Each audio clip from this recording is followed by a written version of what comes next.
O valgyti reikia, kad pagrindas, kas būtų tai, ko mes mažai valgom ir ne tik lietuviai, bet visa planeta. Tai yra žuvies produktai ir skaidulos, augalinė mityba. Labai mažai prastai lietuviai tvarkosi su daržovių valgymu. Tai daržovių nuo 6 iki 8 saujų ir daugiau privalomai kasdien turėtų būti.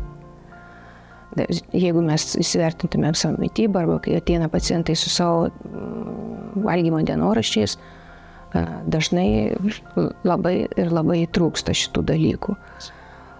Kas liečia žuvį, daug visokių pasakymų, kad ir tos jūros užterštos, vandenynai užteršti, be abejonės, bet kiek įmanoma tiek vis tiek į racioną turime įsitraukti, o jeigu to negalim, tai reikia rinktis aukštos kokybės papildus, kurie būtų praturtinti, omega-3 būtų praturtinta polifenolinėm medžiagom, kas padėtų į ląstelę tą omega-3 įnešti.